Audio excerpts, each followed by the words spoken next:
Hi everyone welcome back to the channel. So இந்த வீடியோல நம்ம ரொம்பவே எக்ஸ்பெக்ட் பண்ண ஐபிஓ டாடா குரூப்ல இருந்து Tata capital IPO October 6th வந்து ஓப்பன் ஆக போகுது.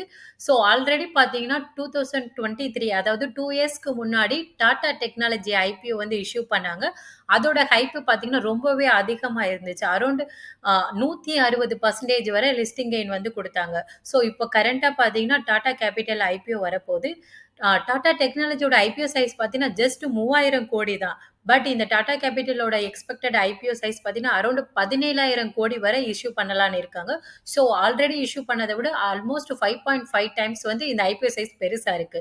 ஸோ இந்தியால இது அளவுக்கு லிஸ்ட் ஆன பிக்கஸ்ட் ஐபிஓ சைஸ் பார்த்தீங்கன்னா, லாஸ்ட் இயர்ல ஹூண்டாய் ஐபிஓ வந்தாங்க. 27,870 கோடி வரை இஷ்யூ பண்ணாங்க. ஸோ இந்தியாவோட biggest IPO since Hyundai IPO தான் இருக்கு. ஸோ அதுக்கப்புறம் எல்ஐசி இப்ப கரண்ட்டா பார்த்தீங்கன்னா, பிக்கஸ்ட் ஐபிஓ 17,000 கோடில டாடா கேபிட்டல் வந்து வராங்க. ஸோ அலாட்மென்ட் சான்ஸஸும் அதிகமா இருக்கு இந்த ஐபிஓ பொறுத்தவர. ஸோ ஃபர்ஸ்ட்டு இந்த கம்பெனிய பத்தி நம்ம பார்க்குறதுக்கு முன்னாடி, இந்த டாட்டாவோட பிராண்ட் லெகசிய பத்தி நம்ம பேசியே ஆகணும். ஸோ இந்த டாடா குரூப் பார்த்தீங்கன்னா, அரவுண்ட் அக்ராஸ் 100 பிளஸ் குளோபல் கண்ட்ரீஸ்ல வந்து இவங்களோட ஸ்ட்ராங் பிரசன்ஸ் வந்து வச்சிருக்காங்க. ஸோ இவங்க பார்த்தீங்கன்னா, நாட் ஜஸ்ட் ஒரு கம்பெனி ரிலேட்டடா அவங்களோட குரோத்த வந்து பில்ட் பண்ணாம, நேஷனல் லெவல்ல ஒரு சர்விஸ் மாதிரி இந்த கம்பெனி வந்து ஸ்ட்ராங்கா வந்து பில்ட் ஆயிருக்காங்க. ஸோ பார்த்தீங்கன்னா, 1907ல ஃபர்ஸ்ட் ஸ்டீல் பிளான்ட் வந்து இந்தியால டாடா ஸ்டீல் தான் ஸ்டார்ட் பண்ணாங்க. ஸோ அதுக்கப்புறம் பார்த்தீங்கன்னா, 1910ல பார்த்தீங்கன்னா, ஃபர்ஸ்ட் ஹைட்ரோ ப்ராஜெக்ட் அதாவது டாடா பவர் மும்பை ரீஜியன்ல வந்து ஸ்டார்ட் பண்ணாங்க. நெக்ஸ்ட் ஃபர்ஸ்ட் ஏர்லைன் இந்தியா பார்த்தீங்கன்னா, 1932ல ஏர் இந்தியா வந்து ஸ்டார்ட் பண்ணாங்க. ஸோ கரண்ட்டா பார்த்தீங்கன்னா, இந்தியாலே ஒரு top most IT company TCS 1968ல டாடா தான் பில்ட் பண்ணியிருக்காங்க. அண்ட் இந்தியாவோட பிரைட் தாஜ் ஹோட்டல் 1903ல பார்த்தீங்கன்னா, இவங்க ஸ்டார்ட் பண்ணியிருக்காங்க. ஸோ இப்படி ஒவ்வொரு செக்டார்லயும் இந்த டாட்டாவோட பார்ட் வந்து இந்தியாவுக்கு ரொம்பவே இம்பார்ட்டன்ட்டா இருக்கு. ஸோ இவங்களோட ஹோல்டிங் எல்லாம் பார்த்தீங்கன்னா, நாட் ஜஸ்ட் கம்பெனி இல்ல ஃபேமிலி ஓரியன்டடா இல்லாம, ஒரு சேரிட்டபிள் டாடா ட்ரஸ்ட்டுக்கு கீழ வந்து சர்வ் பண்றாங்க. ஸோ ஒரு கம்பெனிய வந்து நேஷனல் லெவல்ல பார்த்தீங்கன்னா, பீப்பிள்க்கு சர்வ் பண்ற மாதிரி இவங்களோட லெகசிய வந்து ஸ்ட்ராங்கா பில்ட் பண்ணி வச்சிருக்காங்க. ஸோ இந்த ஐபிஓ பத்தி ஒன் மோர் இம்பார்ட்டன்ட் பாயிண்ட். இந்த ஐபிஓல ஷேர் ஹோல்டருக்கு எந்த ஒரு ரிசர்வேஷனும் அலோகேட் பண்ணல. ஸோ ஷேர் ஹோல்டர் கோட்டா வந்து இந்த ஐபிஓல கிடையாது. ஸோ டாடா கேபிட்டல் பார்த்தீங்கன்னா, 2007ல வந்து இன்கார்ப்பரேட் பண்ணியிருக்காங்க. பட் 1991ல பார்த்தீங்கன்னா, இது ஒரு இன்வெஸ்ட்மென்ட் ஃபினான்ஸ் கம்பெனியா இருந்திருக்காங்க. ஸோ கரண்ட்டா பார்த்தீங்கன்னா, இவங்க வந்து அப்பர் லேயர் என்பிஎஃப்சியா வந்து ஆர்பிஐயால சர்டிஃபைட் ஆயிருக்காங்க. ஸோ இந்த ஸ்கேல் ஏன் வந்துச்சுன்னா, இவங்களோட இந்த growth and size scaling business base பண்ணி இவங்க பார்த்தீங்கன்னா, மோஸ்ட் இம்பார்ட்டன்ட் என்பிஎஃப்சி கம்பெனியா இருக்காங்க இன் இண்டியால. ஸோ அது மட்டும் இல்லாம இது பார்த்தீங்கன்னா, ஆல்மோஸ்ட் லைக் பேங்கிங் மாதிரி. அண்ட் இந்த கம்பெனி பார்த்தீங்கன்னா, 3 லார்ஜஸ்ட் டைவர்சிஃபைட் என்பிஎஃப்சியா இருக்காங்க. பேஸ்ட் ஆன் இந்த கம்பெனி புரொவைட் பண்ற அந்த லோன் புக் இதெல்லாம் பேஸ் பண்ணி பார்த்தீங்கன்னா, இந்தியால 3 லார்ஜஸ்ட் என்பிஎஃப்சி கம்பெனியா இருக்காங்க. ஸோ இந்த நான் பேங்கிங் ஃபினான்ஸ் கம்பெனி பார்த்தீங்கன்னா, மல்டிபிள் செக்டார்ல வந்து லோன்ஸ் வந்து லெண்ட் பண்றாங்க. ஸோ கரண்ட்டா பார்த்தீங்கன்னா, ஆல்மோஸ்ட் ஒரு 7.3 மில்லியன் கஸ்டமர்ஸ்க்கு வந்து இவங்க சர்வ் பண்ணியிருக்காங்க. அண்ட் இந்த என்பிஎஃப்சியோட பிரான்ச்சஸ் பார்த்தீங்கன்னா, 1496 பிரான்ச்சஸ் இருக்கு. அரவுண்ட் 27 ஸ்டேட்ஸ்ல வந்து.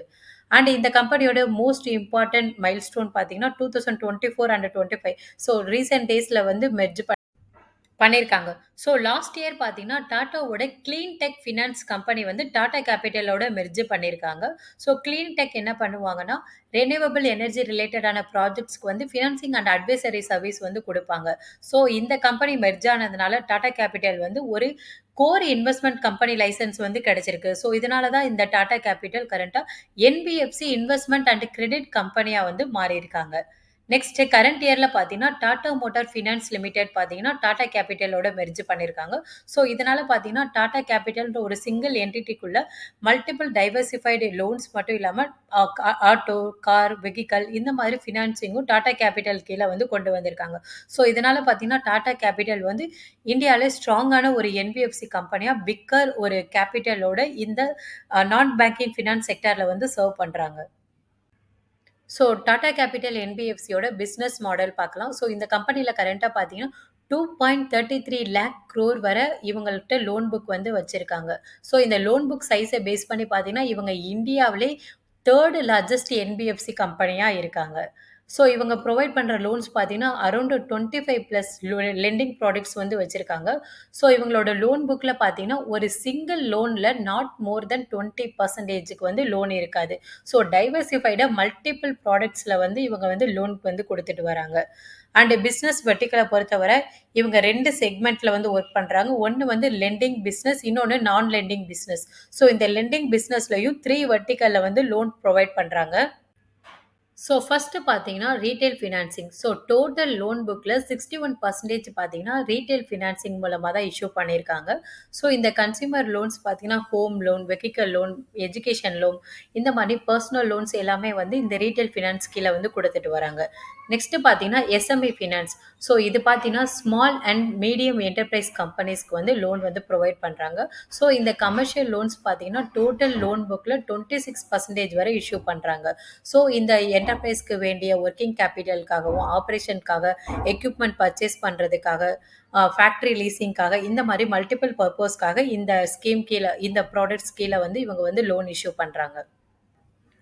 நெக்ஸ்ட் டோட்டல் லோன் புக்ல 12% வந்து கார்ப்பரேட் ஃபினான்சிங் வந்து குடுக்குறாங்க. ஸோ இதில பார்த்தீங்கன்னா, multiple IT companies, so clean tech நான் ஆல்ரெடி சொல்லியிருந்த மாரி renewable energy companies, infra companies, waste water management, water treatment இந்த மாரி மல்டிபிள் ப்ராஜெக்ட்ஸ்க்கு வந்து இவங்க ஃபினான்சிங் அண்ட் அட்வைசரி ரிலேட்டடான சர்வீஸ் வந்து குடுத்துட்டு வராங்க. ஸோ அதர் தென் லோன்ஸ் பார்த்தீங்கன்னா, தேர்ட் பார்ட்டி இன்சூரன்ஸ் இஷ்யூ பண்றது, credit card, debit card distribute பண்றது, போர்ட்ஃபோலியோ மேனேஜ் பண்றது அண்ட் ஃபினான்ஷியல் ரிலேட்டடான advisory services. So private equity investors பார்த்தீங்கன்னா, கம்பெனிஸ்ல வந்து இன்வெஸ்ட் பண்ணியிருப்பாங்க. ஸோ அந்த ஃபண்டிங்க வந்து மேனேஜ் பண்றது. இந்த மாதிரி குரோத் ரிலேட்டடான பிசினஸும் இந்த கம்பெனி பண்றாங்க. ஸோ ரெவன்யூ ஜெனரேஷன பொறுத்தவரை லெண்டிங் பிசினஸ் மூலமா மட்டும் தான். அதாவது லோன் புரொவைட் பண்றதுல தான் இவங்க மேஜரா 97.5% வரை இன் Q1 FY26ல வந்து ரெவன்யூ ஜெனரேட் பண்றாங்க. நான் லெண்டிங் பிசினஸ் மூலமா ஜஸ்ட் 2.5%ன்னு மினிமல் ரேஞ்ச்ல தான் ஜெனரேட் பண்றாங்க. அபௌட் கிராஸ் லோன்ஸ் பார்த்தீங்கன்னா, இந்த கம்பெனில ஓவராலா எவ்ளோ லோன்ஸ் வந்து இஷ்யூ பண்ணியிருக்காங்கன்றத ரெப்ரசன்ட் பண்ணும். விச் மீன்ஸ் இந்த லோனுக்கு இவங்க ஸ்பெண்ட் பண்ணியிருக்கிற எக்ஸ்பென்ஸ், ஃபீஸ், சார்ஜஸ் அந்த புரோவிஷன் கூட இந்த கிராஸ் லோன்ஸ்ல வந்து ரெப்ரசன்ட் பண்ணுவாங்க. இது வந்து இந்த கம்பெனியோட ஓவராலா அந்த வேல்யூவேஷன வந்து ரெப்ரசன்ட் பண்ணும். ஸோ இந்த கம்பெனி கீழ எவ்ளோ அசெட் அண்டர் மேனேஜ்மென்ட் இருக்குன்றத கிராஸ் லோன்ஸ் மூலமா நம்ம கால்குலேட் பண்ணலாம். அண்ட் இந்த எக்ஸ்பென்ஸ் எல்லாம் போக வரது தான் நெட் லோன்ஸ். ஸோ டாடா கேபிட்டல்ல கிராஸ் லோன்ஸ் பார்த்தீங்கன்னா, 2334 பில்லியன் வரை கரண்ட் இயர்ல வந்து ஹோல்டு பண்றாங்க. பட் நெட் லோன்ஸ் பார்த்தீங்கன்னா, இந்த கிராஸ் லோன்ஸ்ல 97.9% வரை ஹோல்டு பண்றாங்க.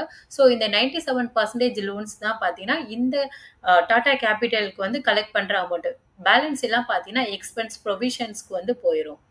ஸோ பிஎஸோட கம்பேர் பண்ணும்போது டோட்டல் லோன் புக்ல பஜாஜ் ஃபினான்ஸ் தான் டாப் மோஸ்ட் பொசிஷன்ல இருக்காங்க. அரவுண்ட் 4400 பில்லியன் வரை வந்து லோன் புக் வந்து ஹோல்டு பண்றாங்க.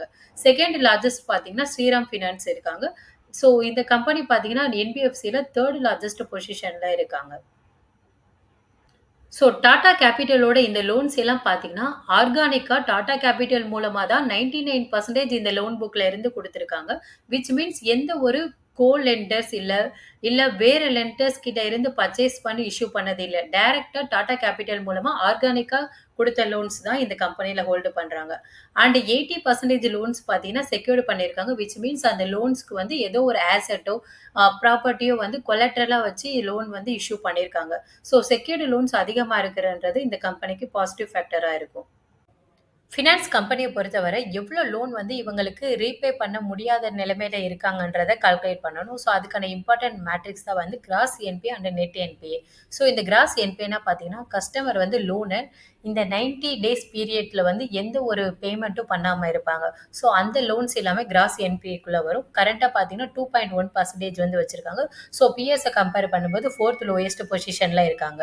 நெக்ஸ்ட் பார்த்தீங்கன்னா, net non performing asset. So more then 90 டேஸ்க்கு வந்து கஸ்டமர் லோன் அமௌண்ட் எதுவுமே பே பண்ணாம இருக்கிற லோன்ஸ் எல்லாமே இந்த நெட் நான் பெர்ஃபார்மிங் அசெட்ஸ்ல வரும். ஸோ இந்த வராத லோன்னால வர லாஸை ஓவர் கம் பண்றதுக்காக இந்த ஃபினான்ஸ் கம்பெனி வந்து செர்டைன் அமௌண்ட் வந்து ப்ரொவிஷனா வந்து ரிசர்வ் பண்ணி வச்சிருப்பாங்க. ஸோ அந்த ப்ரொவிஷன் எல்லாம் பார்த்தீங்கன்னா, இந்த நெட் நான் பெர்ஃபார்மிங் அசெட்ஸ்க்கு தான் வந்து யூஸ் பண்ணுவாங்க. ஸோ இந்த நெட் நான் பெர்ஃபார்மிங் அசெட் பார்த்தீங்கன்னா, கரண்ட்டா 1% வந்து இருக்கு. பிஎஸோட கம்பேர் பண்ணும்போது பஜாஜ் பார்த்தீங்கன்னா, லோயஸ்ட் ரேஞ்சுல இருக்காங்க. ஸோ இது லோயரா இருக்கிறது தான் பெஸ்ட்டா இருக்கும். அண்ட் இந்த ப்ரொவிஷன் கவரேஜ் ரேஷியோ பார்த்தீங்கன்னா, இந்த டாடா கேபிட்டல்ல 54%ன்னு ஹையஸ்ட் ரேஞ்சில தான் இருக்கு. பட் அத விட மோஸ்ட் ஹையஸ்ட் பார்த்தீங்கன்னா, பஜாஜ் ஃபினான்ஸ் இருக்காங்க.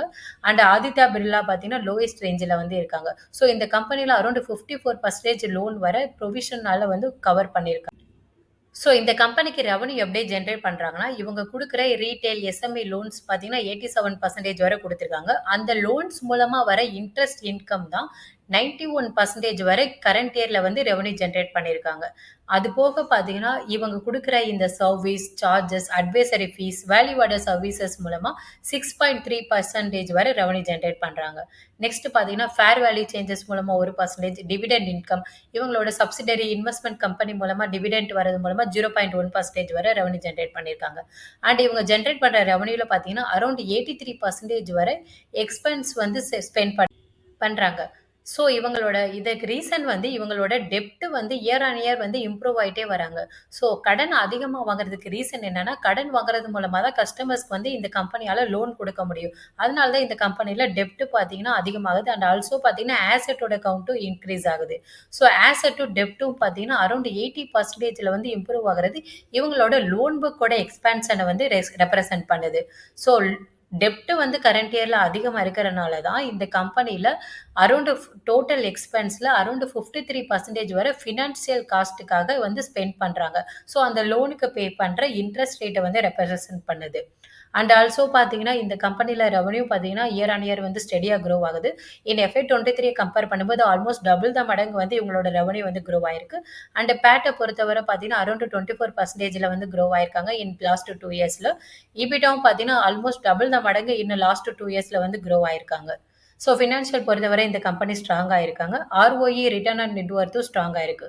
டெப்ட் டூ ஈக்விட்டி ரேஷியோ வந்து 6 மடங்குல வந்து மெயின்டெயின் பண்றாங்க. ஷேர் ஹோல்டிங் பொறுத்தவரை பிஃபோர் ஐபிஓ 4.03 பில்லியன் ஷேர்ஸ் இருக்கும். போஸ்ட் ஐபிஓல 4.24 பில்லியன் ஷேர்ஸ் வந்து இருக்கு. And share holding percentage wise பார்த்தீங்கன்னா, பிஃபோர் ஐபிஓல டாடா கேபிட்டல்ல மோஸ்ட்லி 88% ஷேர் ஹோல்டிங் வந்து டாடா சன்ஸ் வந்து ஹோல்டு பண்றாங்க. ஸோ டாடா சன்ஸ்னா அவங்களோட ஃபேமிலி மெம்பர்ஸ் கிடையாது.